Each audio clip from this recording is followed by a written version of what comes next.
আইপ্যাকের কর্ণধার প্রতীক জৈনের বাড়িতে হানা দেয় ইডি। তারই প্রতিবাদে গোটা রাজ্য জুড়ে তৃণমূল কংগ্রেস রাস্তায় নেমেছে। পূর্ব বর্ধমান জেলার মেমারির মন্তেশ্বর বিধানসভার অন্তর্গত সাতকেছিয়াতে বৃহস্পতিবার প্রতিবাদ কর্মসূচি করল মেমারি 2 নম্বর ব্লক তৃণমূল কংগ্রেস। এই কর্মসূচিতে প্রথমে বিধায়কের নেতৃত্বে একটি প্রতিবাদ মিছিল করেন তৃণমূল পদাধিকারী এবং কর্মীরা।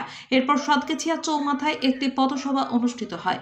সেখান থেকেই বিজেপির বিরুদ্ধে ক্ষোভ উগরে দিলেন নেতৃত্ববৃন্দ।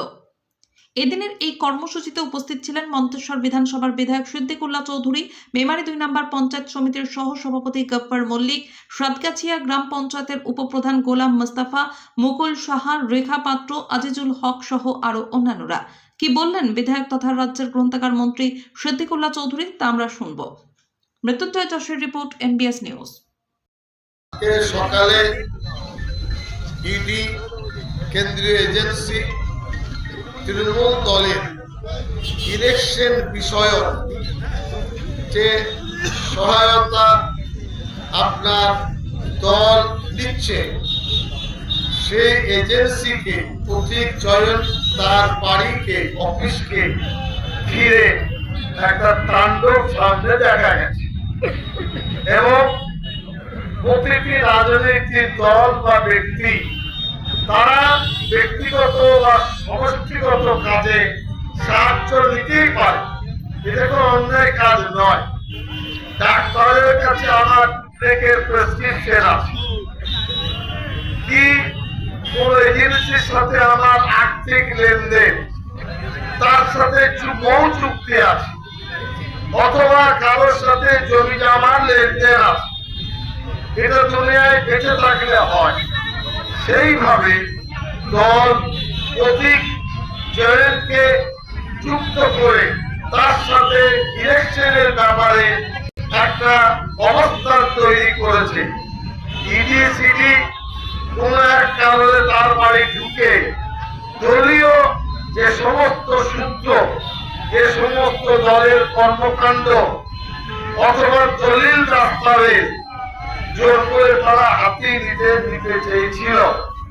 মুখ্যমন্ত্রী শক্তি দিয়ে যে অপশক্তিকে রুখেছেন, বলেছেন দলীয় সম্পদ, দলীয় প্রার্থী তালিকা অথবা দলীয় গোপনীয়তা, এতে ইডি সিডির কোনো কাজ কিন্তু নেই এবং তিনি নির্দেশ দিয়েছেন প্রতিটি ব্লকে এর প্রতিবাদ হবে।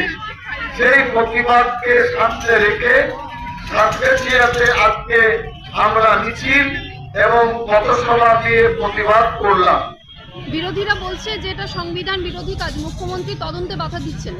ভবিষ্যৎ বলবে কে সংবিধানের পক্ষে কে সংবিধানের বিরুদ্ধে। এজেন্সি ব্যবহার করা নিয়ম নীতির মধ্যে পড়ে। আমি কোন ডাক্তার, ধরুন অ্যাপোলো থেকেও ডাক্তার দেখাচ্ছে, আমিও দেখাই, ওই ডাক্তারের কাছে কম্পিউটার আছে, আমার প্রেসক্রিপশন আপলোড আছে, হার্ড কপি আছে, আমার কি রোগ কি চিকিৎসা আমি জানি আর ডাক্তারবাবু জানে। কেউ বা কোন শক্তি ডাক্তারের সাথে আমার যে আদান প্রদান সেটা যদি কেউ হাতিয়ে নেয়, আমারও ক্ষতি হবে, ডাক্তারেরও ক্ষতি হবে।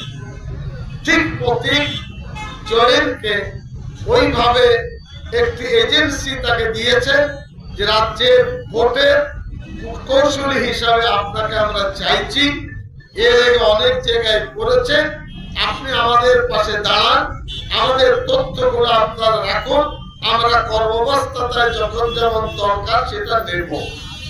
মুখ্যমন্ত্রী যে কাজ করেছেন, দলীয় দলিল দস্তাবেজ কাগজপত্র নিয়েছেন, বাকি প্রতীক জৈনের ব্যক্তি কি কেন সেটা ইডি সিডি জানবে, মুখ্যমন্ত্রী সেদিকে যাননি। মুখ্যমন্ত্রীর বক্তব্য দলীয় আসবাবপত্র সেখানে আছে, আমি নেত্রী, আমি দলের সভাপতি, মুখ্যমন্ত্রী, আমাদের কাগজপত্র ইডিকে দিয়ে বিজেপি কেন তছনছ করবে, এটা তার আপনার প্রশ্ন। সরাসরি কোন দলের অভ্যন্তরীণ বিষয়ে নাক গলানোর অধিকার তো নেই। কেউ কিছু ভুল করেছে কি করেনি সেটা আদালতের ব্যাপার, কিন্তু আমাদের নথি কেড়ে নেবার অধিকারটা তাদের কে দিয়েছে? এই কারণে তিনি সরব হয়েছে, দলীয় কর্মীদের বলেছেন আপনিও সরব হন। এখন ব্লক পর্যায়ের প্রতিবাদ, এখন প্রতিটি অঞ্চলে এই প্রতিবাদের সুর আমরা চল।